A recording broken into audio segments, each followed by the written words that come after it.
ભુજની ઇન્દ્રબાઈ સ્કૂલ પાસે ખાસ કરીને લારી ગલ્લાના દૂષણના કારણે પારાવાર ગંદકી થઈ રહી છે। આ ગંદકીના કારણે માથું ફાટી જાય તેવી વાસ આવતી હોવાની પરિસ્થિતિમાં વિદ્યાર્થીનીઓ અભ્યાસ કરી રહી છે, શિક્ષકો અભ્યાસ કરાવી રહ્યા છે। બંને તરફ લારી ગલ્લાના દૂષણના કારણે ગંદકી અને લટકામાં અને નફામાં અસામાજિક તત્વોનો ત્રાસ જોવા મળ્યો છે। ભુજની ઇન્દ્રાબાઈ સ્કૂલ પાસે લારી ગલ્લાવાળાનું દૂષણ હવે ચરમસીમાએ પહોંચ્યું છે। ખુદ આચાર્યએ આ બાબતે પોતાની વ્યથા આમતક ટીવી ન્યૂઝ ચેનલ પાસે ઠાલવી હતી। બેલા મહેતાએ આમતક ટીવી સાથેની વાતચીતમાં માહિતી આપતા જણાવ્યું કે છેલ્લા કેટલાક સમયથી આલ્ફ્રેડ સ્કૂલની બંને તરફ લારી ગલ્લાનું ભયંકર દૂષણ પ્રવર્તી રહ્યું છે। પરિણામે કેટલાક અસામાજિક તત્વો લાભ લઈ અને વિદ્યાર્થીઓને હેરાન પરેશાન કરતા હોવાના બનાવ પણ અગાઉ નોંધાયા છે। અને સૌથી મોટી જે અગત્યની બાબત છે, લારી ગલ્લાના કારણે જે ગંદકીનું દૂષણ થાય છે, પારાવાર દૂષણ થાય છે, શાળાની શોભાને ખરેખર લૂણો લગાડે તે પ્રકારની ગંદકી જોવા મળી રહી છે। રાત્રિના સમયે લારીવાળાઓ બેફામ ગંદકી કરતા હોય, સવારના પોરમાં અસહ્ય માથું ફાટી જાય એવી વાત આવતી હોય છે।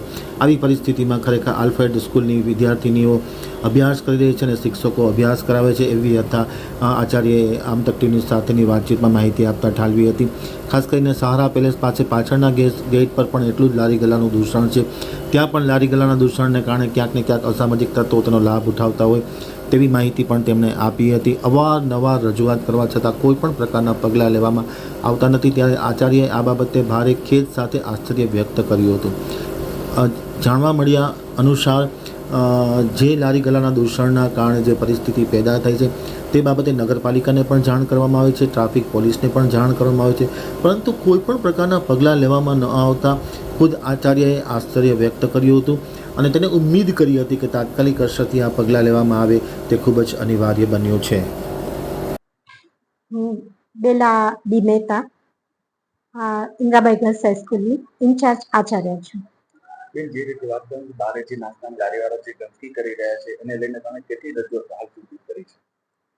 વારંવાર અને વખતો વખત, કેમ કે શાળાની પાસે, શાળાના પરિસર પાસે આ રીતે જાહેરમાં લારીઓનું ઊભા રહેવું અને એના કારણે જે સવારે દીકરીઓ આવે છે ગંદકી, એ બધાથી આરોગ્ય પણ જોખમાય છે। એટલે વખતો વખત, તમે નહીં માનો, કદાચ મહિનામાં 2 વખત અમારે આ રજૂઆત થતી હોય છે। નગરપાલિકામાં પણ રજૂઆત કરી છે અને એમને પણ અમે જાણ કરી છે કે ભાઈ, અહીંયા જે ગંદકી થાય છે એના કારણે દીકરીઓનું સ્વાસ્થ્ય જોખમાય છે। બીજું, ગંદકીના કારણે બીજી ઘણી બધી સમસ્યાઓ થાય, પછી એના કારણે અવરથા લોકો, અસામાજિક તત્વો એ પણ પાર્કિંગ વગેરે અહીંયા કરી અને અડ્ડો જમાવે છે। તો આ બધા માટે અમે ખૂબ રજૂઆત કરી છે, પણ હવે આ શું છે કંઈ ખબર નથી પડતી કે ઠેરનું ઠેર જ છે। અને અહીંયા જેમ શાળાની આગળના ભાગમાં છે એમ સ્કૂલની બરાબર પછીથી, એટલે હોટલ સહારા પેલેસ છે એની સામેની સાઈડમાં પણ ઘણા બધા આવા લારીવાળાને ઊભા રહે છે, જેના કારણે શાળાની દીકરીઓને તકલીફ પણ પડે છે। કારણ કે અમારા વર્ગખંડો ચાલુ હોય છે સવારના, અને એ સમય દરમિયાન જ લારીવાળાઓ હોય તો એ લોકો પાસે જે ક્રાઉડ આવતો હોય અથવા એમની કોઈ બોલાચાલી થતી હોય, ક્યારેક પણ કોઈ અમુક પ્રકારની સ્મેલ આવતી હોય, એ બધાથી પણ તકલીફ થતી જ હોય છે। પણ હવે આનું જો નિરાકરણ આવી શકે તો અમારા માટે વધારે ઈચ્છનીય છે। ટ્રાફિકની સમસ્યા પણ થતી હોય છે, એ લોકોના કારણે જ થતી હોય છે। બિલકુલ બિલકુલ, ટ્રાફિકની સમસ્યા મોટી સમસ્યા છે અને એના માટે તો ખરેખર અમે આમ જનતાને પણ એક રિક્વેસ્ટ કરીએ છીએ કે સ્કૂલના પરિસરની પાસે, બરાબર ગેટ પાસે અથવા તો આગળના ભાગમાં જો વાહનો પાર્ક ન થાય તો અમારા માટે બહુ સારું રહેશે। અને એ માટે જો કંઈ આડશ મૂકી દેવામાં આવે આપણી કોઈ પણ સંસ્થા તરફથી કે એ રીતે, તો આડશના કારણે અસામાજિક તત્વો કે ખોટું પાર્કિંગ નહીં થાય અને શાળાની બિલ્ડિંગને પણ નુકસાન નહીં થાય, તેમજ દીકરીઓની સલામતી પણ જળવાઈ રહેશે।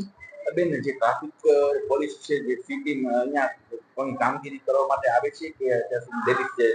હા, ટ્રાફિક માટે, ટ્રાફિકની સમસ્યા હળવી કરવા માટે બહેનો પણ આવે છે અને બીજા જે સભ્યો છે એના, એ લોકો પણ આવે છે। તેમજ સી ટીમ, પોલીસની ખાસ કરીને સી ટીમ છે, એ અમને બહુ જ મદદરૂપ છે।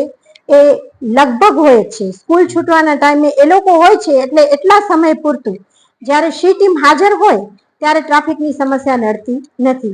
અધરવાઇઝ સ્કૂલ છૂટ્યા પછી તો કંઈ પ્રશ્ન નથી રહેતો, એટલે પછી અહીંયા બધા આડો જમાવી દે છે।